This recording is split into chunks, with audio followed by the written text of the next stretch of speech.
In 1993, a construction crew gutting the basement of a municipal building in Lower Manhattan broke through a wall that had not been opened in 30 years. Behind it, they found steel drums, sealed metal canisters, and cardboard boxes stacked ceiling high, all of it coated in dust and undisturbed since somewhere around 1962. The drums were filled with water, the canisters contained crackers, the boxes held paper cups, sanitation chemicals, first aid supplies, and a stack of printed manuals explaining what to do after a nuclear weapon detonated above the city. Everything was still there. Everything was still technically edible. A survival stockpile for thousands of people, sealed in a wall and forgotten for 3 decades, waiting for a disaster that never came. This was not unusual. This was happening in cities across the country. Workers renovating old post offices, school gymnasiums, church basements, and government buildings were breaking through walls and opening forgotten rooms and finding the same thing: the physical remains of a program so vast, so meticulously organized, and so completely abandoned that most Americans today have no idea it ever existed. At its peak, the United States government had identified, surveyed, and stocked more than 110,000 buildings across the country as official fallout shelters. Your school was almost certainly one of them. The building where your father worked was probably one of them. The church your family attended on Sundays may have been one of them. And behind a door somewhere in every one of those buildings, there was a room stocked with supplies intended to keep your family alive for 2 weeks after the unthinkable happened. This was not history.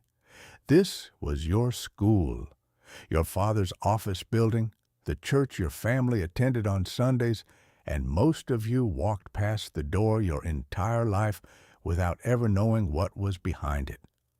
By the end of this video, you'll know exactly what was stocked in those rooms and why the government let it all quietly expire without ever telling you.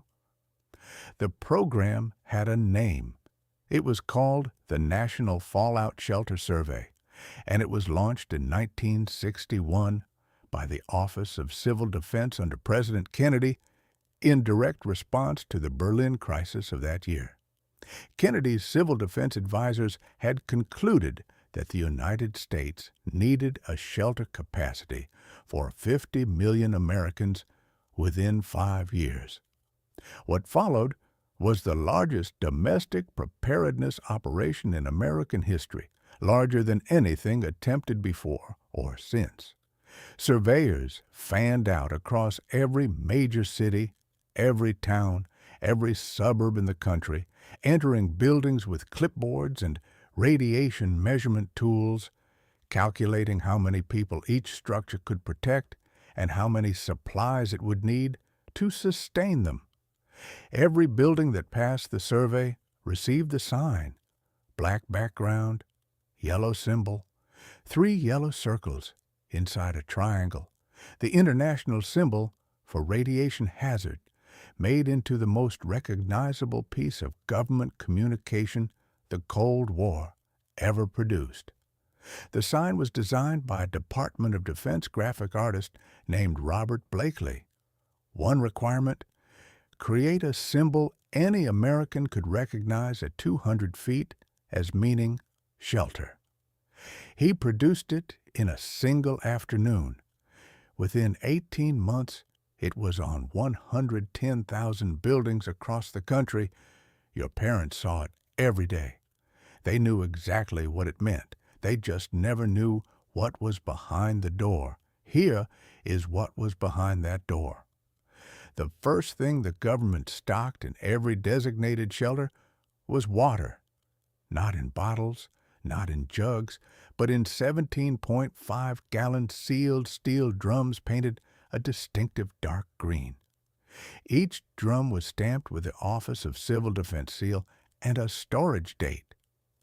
The calculation was 1 quart of water per person per day for 14 days.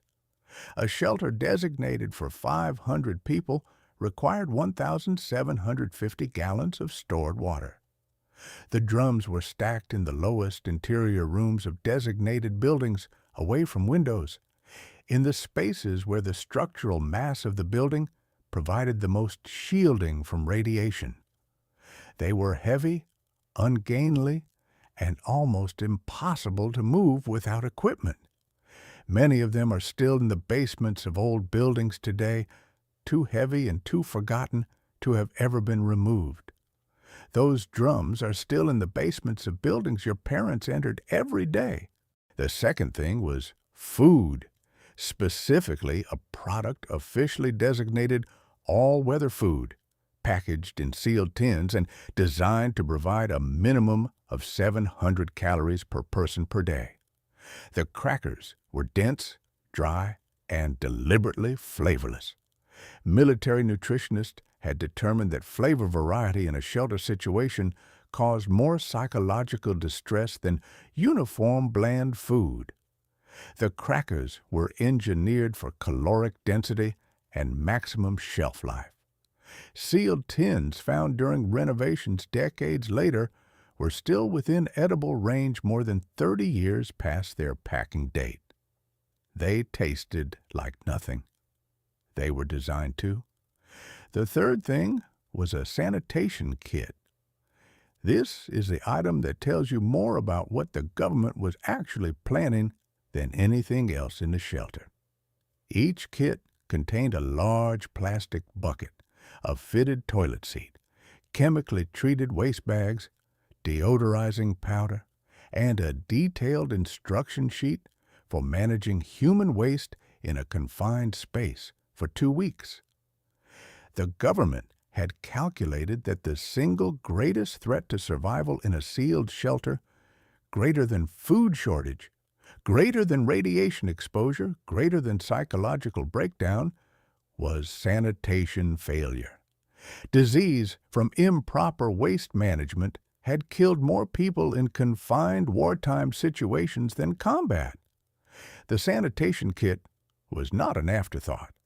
It was the item the Office of Civil Defense spent the most internal debate deciding how to explain to a civilian population that had never thought about what 2 weeks in a sealed room actually meant. This was what the government thought your family would actually need. Not comfort, sanitation. The fourth thing was medical supplies, but not the kind you would expect. The kit contained almost nothing for trauma treatment. It was assembled around one specific scenario: radiation sickness, anti-nausea medication, potassium iodide tablets to protect the thyroid, aspirin, and printed protocols for managing exposure symptoms at 3 severity levels. The people inside were assumed not to be injured. They had reached safety before the blast, but exposed to fallout in transit, with symptoms appearing within 24 to 72 hours. The kit was designed for survivors of a near miss, not casualties of a direct hit. The fifth thing was radiation detection equipment. Every designated shelter received a civil defense instrument kit containing 3 types of devices: a CDV 700 Geiger counter for measuring ambient radiation levels, CDV 715 and CDV 720 high-range survey meters for post-detonation assessment, and individual CDV 138 pocket dosimeters that each shelter occupant was intended to carry on their person to track their personal accumulated radiation dose. The shelter warden, a designated civilian who had received basic civil defense training, was responsible for operating the equipment, recording readings at regular intervals, and making the determination of when radiation levels outside had dropped to a level where it was safe to exit. That determination was not a government decision. It was a civilian decision made by an ordinary person holding a government instrument in a basement, following a printed protocol. The person holding that instrument, making that call, that was supposed to be your neighbor. The sixth thing was a communications kit, and this is the detail most people find hardest to absorb. The kit did not contain a radio. It contained a hand-crank signal device and relay codes passed between wardens through physical messengers. Electronic communications would fail from electromagnetic pulse. The backup system was human. Trained wardens moving between shelters on set routes, carrying written messages, maintaining the information network a functioning society needed to rebuild. It sounds primitive. It was the most realistic option available. The seventh thing was the survival manual, a printed booklet titled Personal and Family Survival, published by the Office of Civil Defense in multiple editions through the 1960s, covering everything from how to take shelter when attack warning was issued, to how to manage the shelter period, to how to assess conditions outside before emerging. The manual was written at an 8th grade reading level and illustrated with clear diagrams. It assumed no prior knowledge. It assumed that the person holding it was frightened, and that the people around them were frightened, and that what they needed was not inspiration, but information presented in small, manageable steps. Copies were included in every shelter kit. Millions more were distributed directly to American households. Most people threw them away when they moved. Some are still being found in the estates of people who lived through that era, tucked behind cookbooks and photo albums, the corners worn from handling. Your parents may have had one. Check behind the cookbooks. Here is where the story becomes uncomfortable. In the early 1970s, the Office of Civil Defense was reorganized and the program's philosophy shifted. Strategic planners had concluded that in a full thermonuclear exchange, urban shelters were insufficient, that the only meaningful civil defense was population dispersal away from cities. The stockpile program was expensive and logistically complex. The decision was made quietly. Stop restocking. Stop replacing expired supplies. Allow the stockpiles to expire in place without public announcement. By 1979, when FEMA was created to absorb the civil defense function, the shelter stockpiles were largely beyond their intended service life. The water had been static for a decade. The crackers had passed their stamped dates. The medical supplies had degraded. The dosimeters needed calibration that had not been performed. The program continued to exist on paper. The signs continued to mark the buildings. But the rooms behind the signs were no longer what the signs implied. They were museums, sealed capsules of a preparedness philosophy that the government had abandoned without telling the public it had done so. FEMA's current shelter-in-place guidance recommends 3 days of personal supplies.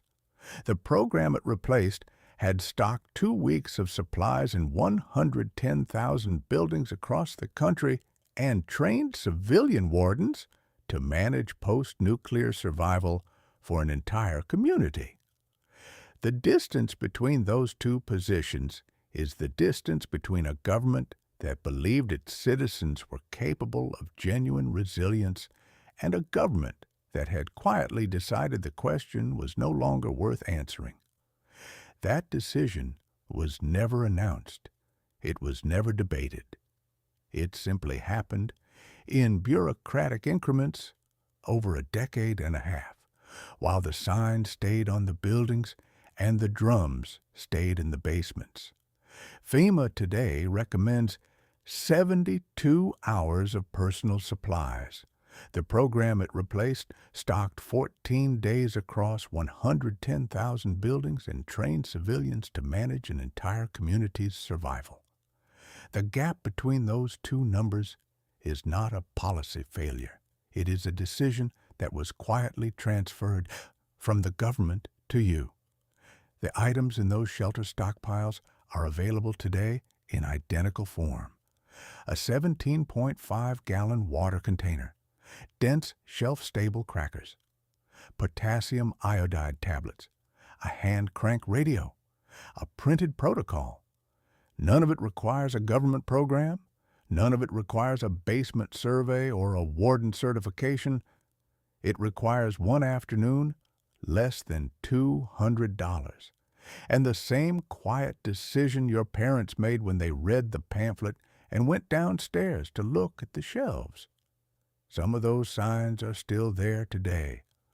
Walk through the older neighborhoods of any American city and look at the buildings that went up before 1975. Look near the entrances, near the stairwells, at the lower levels where foot traffic moves without anyone looking up. The black background has faded in places, the yellow has gone pale, but the symbol is still there, and somewhere behind a door in that building, in a room that probably has not been opened in 40 years, there may still be a stack of green steel drums and a pile of sealed tins and a printed manual explaining what to do after the world ends. Your parents walked past that sign every day. They knew what it meant. They trusted that what was behind it would be enough. The least we can do is know what was there.